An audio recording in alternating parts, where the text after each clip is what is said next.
Quarantine রিডিংসে আপনাদের স্বাগত। এখন শুরু হচ্ছে কোয়ারেন্টিন রিডিংসের নবম পর্যায়ে মহাকাব্য পাঠ।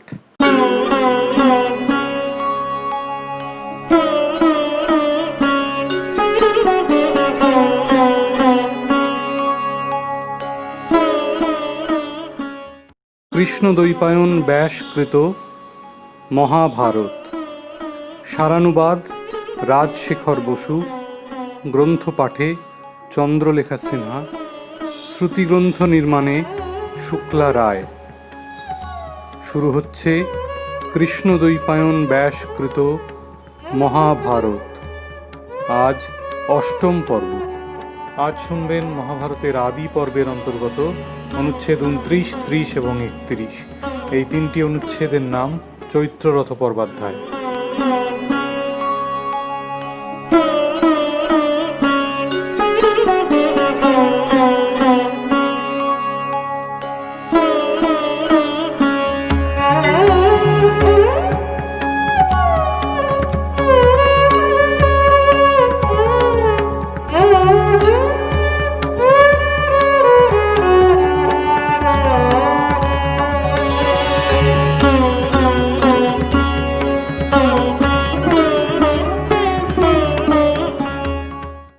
পৃষ্ঠা 71।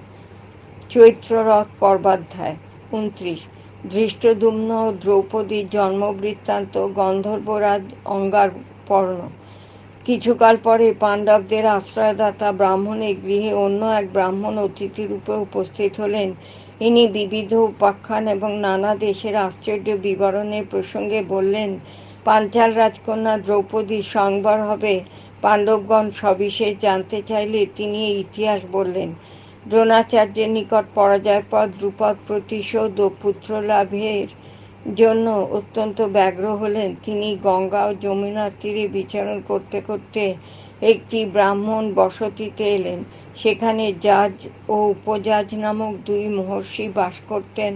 পরম পাদসেবায় উপজাজকে তুষ্ট করে দ্রুপদ বললেন, আমি আপনাকে 10 কোটি গোদান করব, আপনি আমাকে এমন পুত্র পাইয়ে দিন যে দ্রোণকে বধ করবে। উপজাজ সম্মত হলেন না, তথাপি দ্রুপদ তার পরিচর্যা করতে লাগলেন। 1 বছর পরে উপরাজ বললে, আমার জ্যেষ্ঠ ভ্রাতা জাজ সূচি অসুচি বিচার করেন না, আমি তাকে ভূমিতে পতিত ফল তুলে নিতে দেখেছি। ইনি গুরুগৃহে বাসকালে অন্যের উচ্ছিষ্ট ভিক্ষান্ন ভোজন করতেন। আমার মনে হয় ইনি ধন চান, আপনার জন্য পুত্রেষ্টি যজ্ঞ করবেন। জাজের প্রতি অশ্রদ্ধা হলেও দ্রুপদ তাঁর কাছে গিয়ে প্রার্থনা জানালেন। যজ্ঞ সমস্ত হলে এই এবং উপজাজকে সহায় রূপে নিযুক্ত করলেন। যজ্ঞ শেষ হলে জাজ দ্রুপদ মহিষীকে ডেকে বললেন, রাগী আসুন, আপনার 2 সন্তান উপস্থিত হয়েছে। মহিষী বললেন, আমার মুখ প্রক্ষালন আর স্নান হয়নি, আপনি অপেক্ষা করুন। জাজ বললেন, যজ্ঞাগ্নিতে আমি আহুতি দিচ্ছি, উপজাজ মন্ত্রপাঠ করছেন, এখন তার থেকে অভীষ্ট লাভ হবেই, আপনি আসুন বা না আসুন। জাজ আহুতি দিলে যজ্ঞাগ্নি থেকে এক অগ্নিবর্ণ বর্মমুকুট ভূষিত খড়গ ধনুর বানধারী কুমার সগর্জনে উপস্থিত হলেন। পাঞ্চালগণ হৃষ্ট হয়ে সাধু সাধু বলতে লাগলো, আকাশবাণী হলো এই রাজপুত্র দ্রোণবধ করে রাজার শোক দূর করবেন। তারপর যজ্ঞবেদী থেকে কুমারী পাঞ্চালী উঠলেন। তিনি সুদর্শনা শ্যামবর্ণা, পদ্ম পলাশাক্ষী, কুঞ্চিত কৃষ্ণকেশী, পিন ও পয়ধরা। তার নীলোৎপল তুল্য সৌরভ একরোজ দূরেও অনুভূত হয়। আকাশবাণী হলো সর্বনারী শ্রেষ্ঠাই কৃষ্ণা হতে ক্ষত্রিয় ক্ষয় এবং কুরুবংশের মহাভয়ে উপস্থিত হবে। দ্রুপদ ও তার মহিষী এই কুমার কুমারীকে পুত্রকন্যা রূপে লাভ করে অতিশয় সন্তুষ্ট হলেন। ধৃষ্ট বা প্রগল্ভ ও দুম্ন দুটি যশ বীর্য ধন সমন্বিত, এই কারণে কুমারের নাম ধৃষ্টদ্যুম্ন হল শ্যামবর্ণের জন্য, এবং আকাশবাণী অনুসারে কুমারীর নাম কৃষ্ণা হল দৈব অনিবার্য। এই জেনে এবং নিজ কীর্তি রক্ষার জন্য দ্রোণাচার্য ধৃষ্টদ্যুম্নকে স্বগৃহে এনে অস্ত্র শিক্ষা দিলেন। এই বৃত্তান্ত শুনে পাণ্ডবগণ বিষণ্ণ হলেন। কুন্তী যুধিষ্ঠিরকে বললেন, আমরা এই ব্রাহ্মণের গৃহে বহুকাল বাস করেছি, এদেশে যে রমণীয় বন উপবন আছে তাও দেখা হয়েছে, এখন ভিক্ষাও পূর্বের ন্যায় যথেষ্ট পাওয়া যাচ্ছে না। যদি তোমরা ভালো মনে করো তবে পাঞ্চাল দেশে চলো। পাণ্ডবগণ সম্মত হলেন। এই সময় ব্যাস পুনর্বার তাদের সঙ্গে সাক্ষাৎ করতে এলেন। নানা বিচিত্র কথা প্রসঙ্গে তিনি বললেন, কোনো এক ঋষির একটি পরমা সুন্দরী কন্যা ছিল। পূর্বজন্মের কর্মদোষে তার প্রতিলাভ হয়নি। তার কঠোর তপস্যায় তুষ্ট হয়ে মহাদেব এসে বললেন, অভীষ্ট বর চাও। কন্যা বারবার বললেন, সূর্য গুণান্বিত পতি কামনা করি। মহাদেব বললেন, তুমি 5 বার পতি চেয়েছ, এজন্যে পরজন্মে তোমার 5টি ভরতবংশীয় পতি হবে। সেই দেবরূপিণী কন্যা কৃষ্ণা নামে দ্রুপদের বংশে জন্মেছে, সেই তোমাদের পত্নী হবে। তোমরা পাঞ্চাল নগরে যাও, দ্রুপদ কন্যাকে পেয়ে তোমরা সুখী হবে। পাণ্ডবরা পাঞ্চাল দেশে যাত্রা করলেন। এক অহরাত্র পরে তারা সোমাশ্রয়ণ তীর্থে গঙ্গা তীরে এলেন। অন্ধকারে পথ দেখবার জন্য অর্জুন একটি জ্বলন্ত কাঠ নিয়ে আগে আগে চললেন। পৃষ্ঠা 73। সেই সময় গন্ধর্বরাজ স্ত্রীদের নিয়ে গঙ্গায় জল ক্রিয়া করতে এসেছিলেন। পাণ্ডবদের কণ্ঠস্বর শুনে তিনি ক্রুদ্ধ হয়ে বললেন, প্রাতঃ সন্ধ্যার পূর্বকাল পর্যন্ত সমস্ত রাত্রি যক্ষ গন্ধর্ব রাক্ষসদের, অবশিষ্টকাল মানুষের। রাত্রিতে কোনো মানুষ, এমনকি সসৈন্য নৃপতিও যদি জলের কাছে আসে তবে ব্রহ্মজ্ঞগণ নিন্দা করেন। আমি কুবেরের সখা গন্ধর্বরাজ অঙ্গারপর্ণ, এই বন আমার, তোমরা দূরে যাও। অর্জুন বললেন, সমুদ্রে, হিমালয়ের পাশে এবং এই গঙ্গায় দিনে রাত্রিতে বা সন্ধ্যায় কারো আসতে বাধা নেই। তোমার কথায় কেন আমরা গঙ্গার পবিত্র জল স্পর্শ করব না? তখন অঙ্গারপর্ণ পাণ্ডবদের প্রতি অনেকগুলি বাণ ছুড়লেন।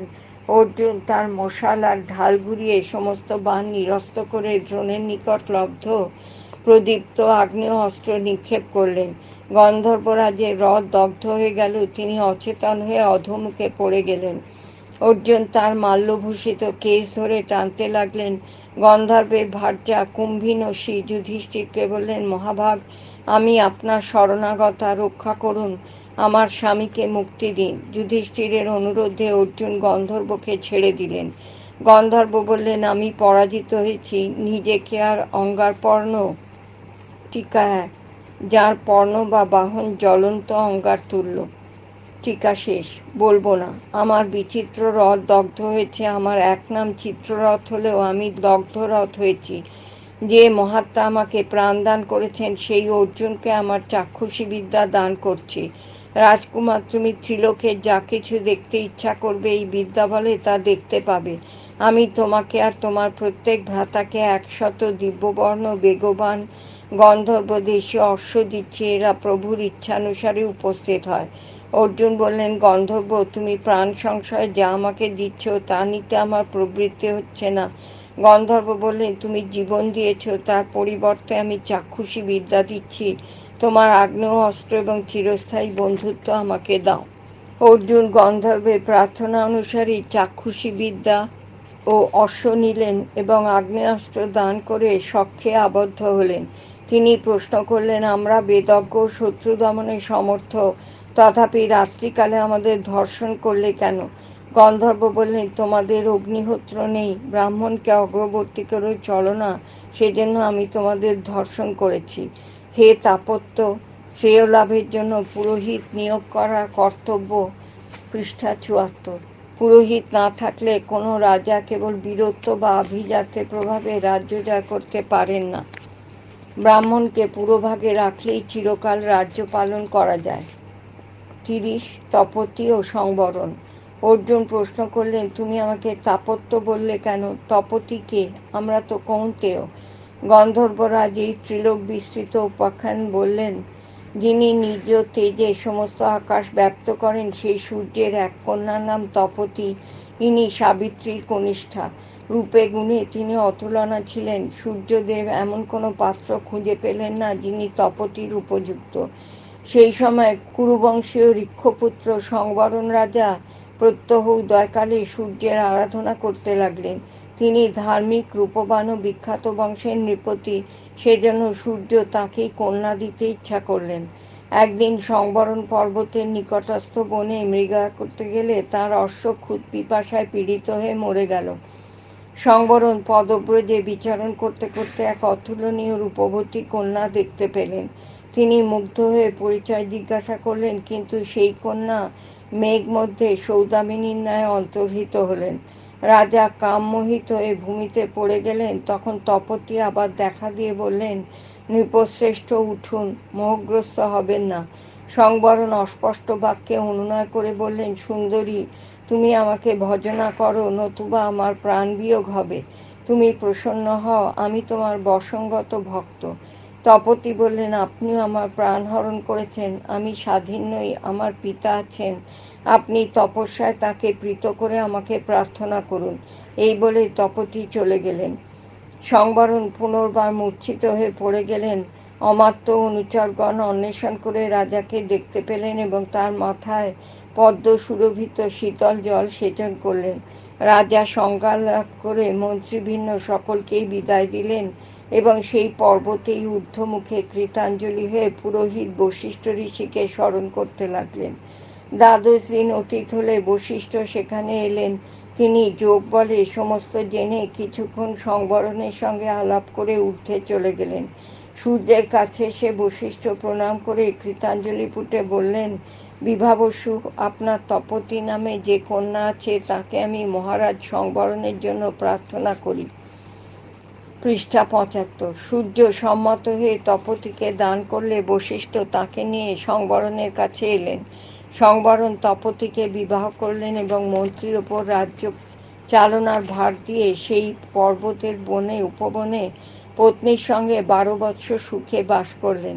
সেই 12 বৎসরে তাঁর রাজ্যে এক বিন্দু বৃষ্টিপাত হল না। স্থাবর জঙ্গম এবং সমস্ত প্রজা ক্ষয় পেতে লাগলো। লোকে ক্ষুধায় কাতর হয়ে পুত্র কলত্র ছেড়ে দিকে দিকে উদ্ভ্রান্ত হয়ে বিচরণ করতে লাগলো।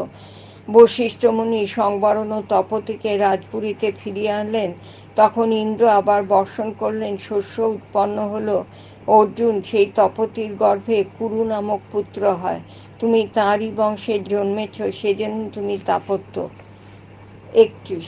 বশিষ্ঠ, বিশ্বামিত্র, শক্তি ও কল্লাসপাদ, ঔর্ব, ধৌম্য। অর্জুন বশিষ্ঠের ইতিহাস জানতে চাইলে গন্ধর্বরাজ বললেন, বশিষ্ঠ ব্রহ্মার মানসপুত্র, অরুন্ধতীর পতি এবং ইক্ষ্বাকুকুলের পুরোহিত। কান্নকুব্জরাজ কুশিকের পুত্র গাধী, তার পুত্র বিশ্বামিত্র। একদা বিশ্বামিত্র সসৈন্যে মৃগয়ায় গিয়ে পিপাসিত হয়ে বশিষ্ঠের আশ্রমে এলেন। রাজার সৎকারে নিমিত্ত বশিষ্ঠ তাঁর কামধেনু নন্দিনীকে বললেন, আমার যা প্রয়োজন তা দাও। নন্দিনী ধূমায়মান অন্নরাশি, সুপ বা ডাল, দধি, ঘৃত, মিষ্টান্ন, মদ্য প্রভৃতি ভক্ষ্য, পেয় এবং বিবিধ রত্ন বসন উৎপন্ন করলে বশিষ্ঠ তা দিয়ে বিশ্বামিত্রের সৎকার করলেন। নন্দিনীর মনোহর আকৃতি দেখে বিস্মিত হয়ে বিশ্বামিত্র শিষ্য বশিষ্ঠকে বললেন, আপনি 10 কোটি ধেনু বা আমার রাজ্য নিয়ে আপনার কামধেনু আমাকে দান করুন। বশিষ্ঠ সম্মত হলেন না। তখন বিশ্বামিত্র সবলে নন্দিনীকে হরণ করে কষাঘাতে তাকে নিয়ে যাবার চেষ্টা করলেন।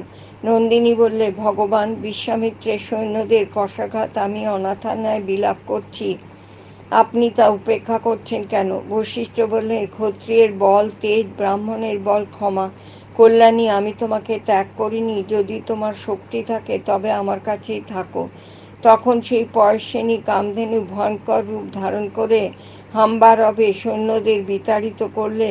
তার বিভিন্ন অঙ্গ থেকে পল্লব, দ্রাবিড়, শক, যবন, শবর, পৌন্ড্র, কিরাত, সিংহল, বর্বর, খস, পুলিন্দ, চীন, হুন, কেরল, ম্লেচ্ছ প্রভৃতি সৈন্য উৎপন্ন হয়ে বিশ্বামিত্রের সৈন্যদলকে বধ না করেও পরাজিত করলে। পৃষ্ঠা ৭৬। বিশ্বামিত্র ক্রুদ্ধ হয়ে বশিষ্ঠের প্রতি বিবিধ স্বরবর্ষণ করলেন, কিন্তু বশিষ্ঠ একটি বংশদণ্ড দিয়ে সমস্ত নিরস্ত করলেন। বিশ্বামিত্র নানা প্রকার দিব্যাস্ত্র দিয়ে আক্রমণ করলেন, কিন্তু বশিষ্ঠের ব্রহ্মশক্তিযুক্ত যষ্টিতে সমস্ত ভস্মীভূত হল। বিশ্বামিত্রের আত্মগ্লানি হল। তিনি বললেন, ধিক বলং ক্ষত্রিয় বলং ব্রহ্ম তেজ বলং বলম বলাবলং বিনিশ্চত্ত তপ এব পরং বলম। ক্ষত্রিয় বললে, ধিক ব্রহ্মতেজী বল। বলাবল দেখে আমি নিশ্চিত জেনেছি যে তপস্যাই পরম বল। তারপর বিশ্বামিত্র রাজ্য ত্যাগ করে তপস্যায় নিরত হলেন। কলমাসপাদ নামে এক ইক্ষুবংশীয় রাজা ছিলেন। একদিন তিনি মৃগয়ায় ভ্রান্ত, তৃষ্ণার্ত, ক্ষুধার্ত হয়ে এক সংকীর্ণ পথ দিয়ে চলছিলেন। সেই পথে বশিষ্ঠের জ্যেষ্ঠপুত্র শক্তিকে আসতে দেখে রাজা বললেন, আমার পথ থেকে সরে যাও। শক্তি বললেন, ব্রাহ্মণকে পথ ছেড়ে দেওয়াই রাজার সনাতন ধর্ম। শক্তি কিছুতেই সরে গেলেন না দেখে রাজা তাকে কষাঘাত করলেন। শক্তি ক্রুদ্ধ হয়ে শাপ দিলেন, তুমি নরমাংসভোজী রাক্ষস হও।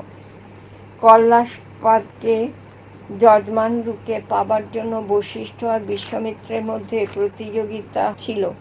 অভিশপ্ত কল্লাসপাদ যখন শক্তিকে প্রসন্ন করার চেষ্টা করছিলেন, সেই সময় বিশ্বামিত্রের আদেশে কিঙ্কর নামে এক রাক্ষস রাজার শরীরে প্রবিষ্ট হল। এক ক্ষুধার্ত ব্রাহ্মণ বনমধ্যে রাজাকে দেখে তার কাছে মাংস ও অন্ন চাইলেন।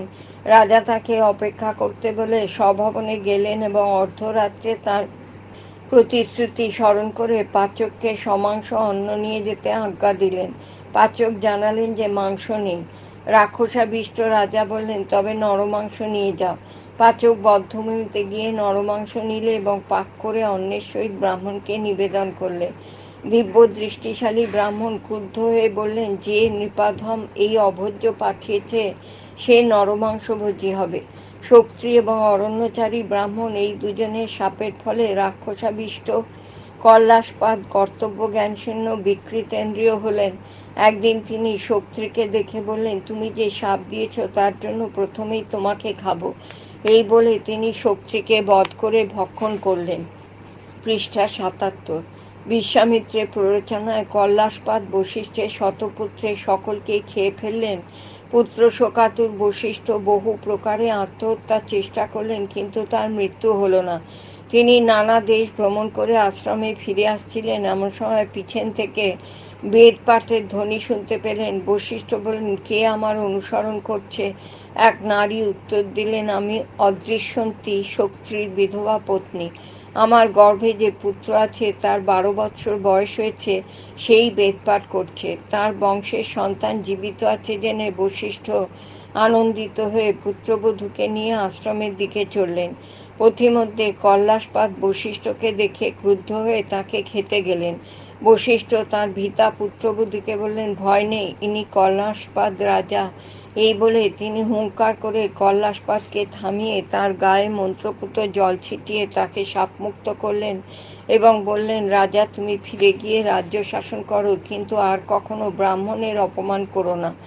কল্লাসপাদ বললেন, আমি আপনার আজ্ঞাধীন হয়ে দ্বিজগণকে পূজা করব। এখন যাতে পিতৃঋণ থেকে মুক্ত হতে পারি তার উপায় করুন, আমাকে একটি পুত্র দিন। বশিষ্ঠ বললেন, তাই দেব। তারপর তাঁরা লোকবিখ্যাত অযোধ্যাপুরীতে ফিরে এলেন।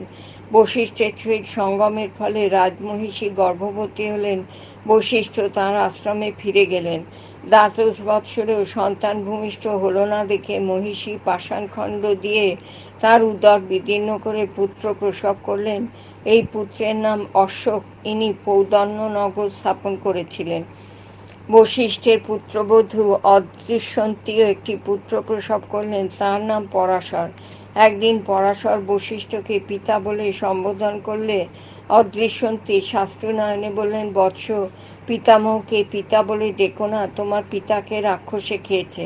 পরাশর ক্রুদ্ধ হয়ে সর্বলোক বিনাশের সংকল্প করলেন। তখন পৌত্রকে নিরস্ত করার জন্য বশিষ্ঠ এই উপাখ্যান বললেন। পুরাকালে কৃতবীর্য নামে এক রাজা ছিলেন। তিনি তার পুরোহিত ভৃগুবংশীয়গণকে প্রচুর ধনধান্য দান করতেন।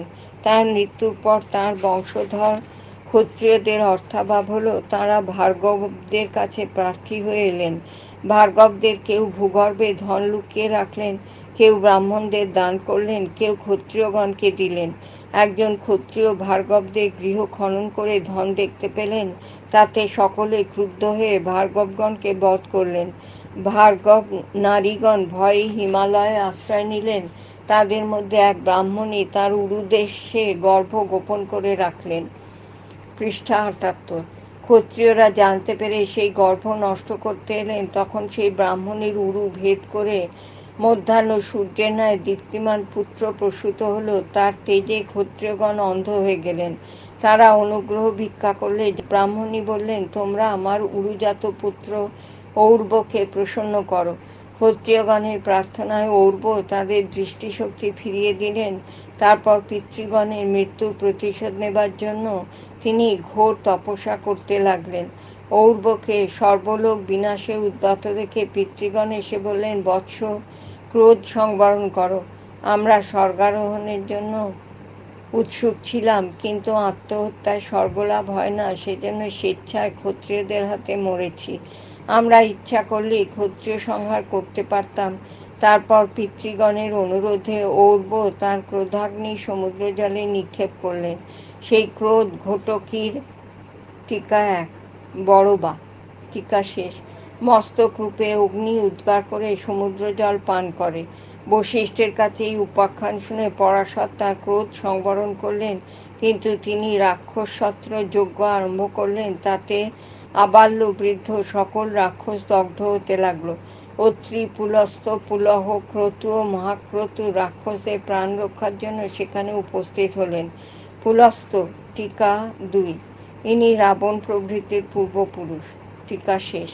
পুলস্ত বললেন, বৎস, যারা তোমার পিতার মৃত্যুর বিষয়ে কিছুই জানে না, সেই নির্দোষ রাক্ষসদের মেরে তোমার কি আনন্দ হচ্ছে? তুমি আমার বংশনাশ করো না। শক্তি সাপ দিয়েই নিজের মৃত্যু ডেকে এনেছিলেন। এখন তিনি তার ভ্রাতাদের সঙ্গে দেবলোকে সুখে আছেন। পুলস্তের কথায় পরাশর তার যজ্ঞ শেষ করলেন। অর্জুন জিজ্ঞাসা করলেন, কল্লাসপাদ কি কারণে তার মহিষীকে বশিষ্ঠের নিকট পুত্রোৎপাদনের জন্য নিযুক্ত করেছিলেন? গন্ধর্বরাজ বললেন, রাজা কল্লাসপাদ যখন রাক্ষস রূপে বনে বিচরণ করছিলেন, তখন এক ব্রাহ্মণ ও তার পত্নীকে দেখতে পান। রাজা সেই ব্রাহ্মণকে খেয়ে ফেলেন। তাতে ব্রাহ্মণই শাপ দেন, স্ত্রী সঙ্গম করলেই তোমার মৃত্যু হবে। যাকে তুমি পুত্রহীন করেছ, সেই বশিষ্ঠই তোমার পত্নীতে সন্তান উৎপাদন করবেন। এই কারণেই কল্লাসপাদ তার মহিষীকে বশিষ্ঠের কাছে পাঠিয়েছিলেন।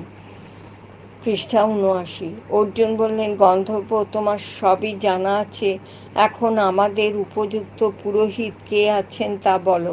গন্ধর্বরাজ বললেন, দেবলের কনিষ্ঠ ভ্রাতা ধৌম্য উৎকোচক তীর্থে তপস্যা করছেন, তাকেই পৌরোহিত্যে বরণ করতে পারো।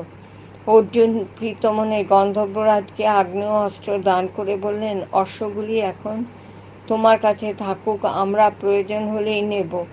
তারপর তারা পরস্পরকে যথাস্থানে দেখিয়ে নিজ নিজ অভীষ্ট স্থানে প্রস্থান করলেন। পাণ্ডবগণ ধৌমের আশ্রমে গিয়ে তাকে পৌরোহিত্যে বরণ করলেন এবং তার সঙ্গে পাঞ্চালী স্বয়ংবরে যাবার ইচ্ছা করলেন।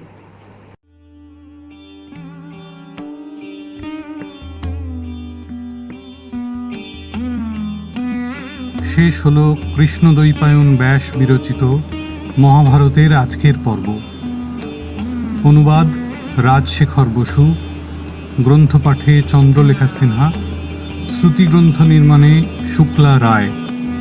যাদবপুর বিশ্ববিদ্যালয়ের অ্যাক্সেসেবল লাইব্রেরি এবং এফএসডির যৌথ উদ্যোগে কোয়ারেন্টিন রিডিংসের দ্বীপ্রাহরিক আসরে মহাভারতের পরবর্তী পর্ব আপনারা শুনবেন আগামীকাল।